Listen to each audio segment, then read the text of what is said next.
السلام عليكم. maanta runtii waxaan doonayaa fiideo aad u qiimo badan inaan inii soo gudbiyo.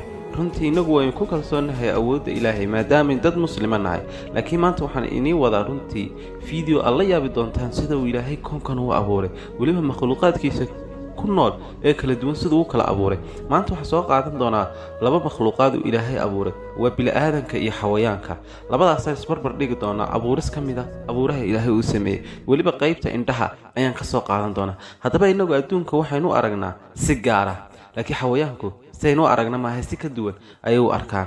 maanta kaasaan ka hadli doonaaye ku soo dhawaada mawduuceena. haddaba haddaynu ugu soo horqaadanno xayawaankeenan ugu horeeyaan baa nimcooleydeenna ugu horeysa waa lo'da. haddaba sidaynu inagu wax u aragno iyagu si ka duwan bay ugu arkaan, maadaama inagu si kalaraantii adduunka yaallay oo dhan nooc wala yihiinba aynu si nadiifa u arkayno, laakiin iyadu way naga duwantay. keliyata kalaraanta adduunka amba aragtideedu keliyata waxay u arkaysaa inuu adduunku yahay orange iyo casaan, keliyatay u arkaysaa. labadaa kalar ayay sacu ku arkaa. sidoo kalena xoolahan lo'du ma jeclo in dadku si lama filaana ay ugu imaadaan, sababtoo ah wax wal oo caadi u yaala wax iyaga ula muuqdaan wax weyn, sababtaasayna u jecleen xayawaankeena ugu horeeya. haddaba haddii aynu ku sii soconno xayawaanka kalena waxaa lagu magacaabaa masku. haddaba adduunka waxa u arkaa qaabka aad arkaysid fiidiyowga imika hortaada ka muuqda, qaabkaa shucaaca leh ee ilaa kalarkii isku dhex qasan yahay, wixii oo dhan isku dhex qasan yihiin, tabtaas ayuu wax u arkaa maadaama isagu u adkaysan karin fallaadhaha cadeeda ka imanaya ee indhihiisa ku dhacaya. qaabkaas u arkaa. inaguna alxamdulilah waxaynu arkaynaa sidaa kaleerka ah wax walba ugaadhsatadii wax walba saasaynu arkaynaa. haddaba haddii aynu ku soconno xayawaankeenna saddexaad waa faraska. haddaba farasku qaabkaynu inagu wax u aragno uma arko, sidoo kale midabada badanayn inagu arkayno isagu ma arki karayo. keliyata huruud ay buluug yar ku jirjiraan iyo cawlaan yar, saddexdaa kalar ayuu arkayaa. midda kale waad arkaysaa fiidiyowgan hortaada yaalla inuu laba samaynayo, qofkii laba ka kala dhigayo. waxaa loo asbaynaya inay yihiin locationka aba meesha indhihiisa ku yaalaan inay qaabka ka dhigayaan. qaabkaas ayuuna farasku u arkaa adduunka, inaguna qaabkaa kale aynu u aragnaa. haddaba haddii aynu ku soconno xayawaankeenna kale waa xayawaankan badda hoosteeda ku nool ee kalluunka. haddaba adduunkasina wuxuu u arkaa qaabka naga duwan muuqaalka hortiina ka muuqda ayuu u arkaa. midabadu arki karayaana midabadan inagu arki karana maaha, waa midabo gaara. waxa uu arkayaa oo keliyata cagaarka, casaanka iyo buluuga ayuu arki karayaa. midab kalaradaas unbuu arki karayaa. sidoo kale kalluunku haddii uu halka ugu hooseysay badda ee madow uu joogo ee bili-aadanku waxba ka arki karayn, isagu ilaahayba awood u siiyey oo si karleer oo nadiifa ayuu isagoo halka hoose badda jooga u arkayaa. haddaba runtii haddaynu ku soconno fiidiyowgeena shimbiraha haddaba adduunka sida aynu u aragno kalaradoo dhan ayay iyaguna awood u leeyihiin, oo ultraviolet wax la dhaha ay iyaguna toosoo kale ayay noola arkayaan. laakiin iyagu waxay inagaga duwan yihiin, waxay saari karayaan diiradda meel gaara.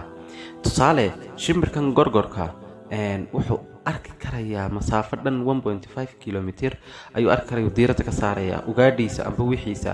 masaafo runtii dee aad arkaysid diiradda intaasoo keliya diiradda saaraya, toos ayuu muxuu ahaa ugaadhiisa toos uga soo qaadanaya. laakiin halka aragtida ahaan shimbiraha isku mid ayaan ka nahay. haddaynu ku soconno qoolleydu way ka duwan tahay qaabkaynu inagu wax u arkayno. haddaba shimbirkan qoolleydu isagu waa uu nala mid yahay aragtida, inagu laamida caadiga aynu arkayno waxaynu aragnaa dee laami aan hadday dilacsantahayna way dilacsanta, hadday caadi tahayna waa caadi. laakiin qoolleydu way ka duwan tahay, sidii qof muraayad weyn oo microsoft aad ugu soo dhaweynayso kale ayay u arkaysaa inay waddada xataa dildilaacsanta oo kale ayay qoolleydu u arkaysaa. waana abuurista alleh, mucjisaatun min qudratillaah. haddaba shimbiraha yaree kale iyaguna nooca kale yaryarowga la idhaahdo, haddaba iyaguna qaab kale adduunka u arkaan oo ka duwan shimbiraha hore aynu soo aragnay. qaabka haddaba iyagu waxay u arkayaan madow iyo sida roosaha amba casaan oo kale ayay micnaha u arkayaan adduunka, sidii aduu qof muraayad weyn xidhan oo kale oo slow motion oo kale dee muraayadda soo dhaweynayso kale. qaabkaasee shimbirta noocan kale yaryarka loo yaqaan anay u arkaysaa. haddaynu ku soconno insectiska cayayaanka qaabkay adduunka u arkaan. duqsiga waxaynu ognahay inuu leeyahay in ka badan ilaa 100 indhood. qaabkana hortiina ka muuqdan buuna isagu adduunka u arkaa. haddaba cayayaanka kalena haddaynu ku soconno shinnidu runtii waxay leedahay qaab cajiibeed aragti aad u la yaab badan bay leedahay halka inagu casaanka aynu u aragno waxaan waa casaan aynu leenahay iyagu waxay u arkaysaa shinnidu qaab buluug rasiin oo kale sida halkan muuqaalka hortiina ka muuqata tabtaasay u arkaysaa waa min cajaayib wallaahi runtii bisadu waa aad bay aragtideeda cajaayib u tahay bisadu madowga markay joogno inagu wax madowda markay dhex joogno qol madow oo kale madow baan arkaynaa laakiin iyadu way la qabsan karaysaa si fiican madowga wixii dhex jooga way arkaysaa kalaradana aad uma kala saarto iyada kalaradeeda waxaa ku badan casaanka huruud iyo brown kalarada noocaasa ayay unbay adduunka ku aragtaa laakiin iyadu kalarada ma sii kala saari karayso kalaradaas unbay adduunka ku aragtaa haddaba eyga haddii aynu ku socno eyguna runtii ma arki karayo kalarada casaanka iyo orangeka ma arki karayo oo kalarlas ayuu arkayaa qaabka aan kalarka nadiifta aan lahayn ayuu adduunka u arkayaa runtii maanta barnaamijkeena inahaasan kusoo qaadan lahayn waxaanu nagu filan yahay wacdi gelin iyo kuwaana qaadashaba iyo awoodda ilaahay sida koonkan u abuuray loo dejiyey runtii waa wax another level wallaahi lamaba qiyaasi karayo awoodda ilaahay ballaanidiisa intaas ayaan doonayna maanta inii soo gudbiyo aad ayaad ugu mahadsan tihiin la socodkiina mar walba aad nala socotaan iyo dhiirigelintiina waqti aad ku bixisaan daawashada fiideogan aad baad ugu mahadsantihiin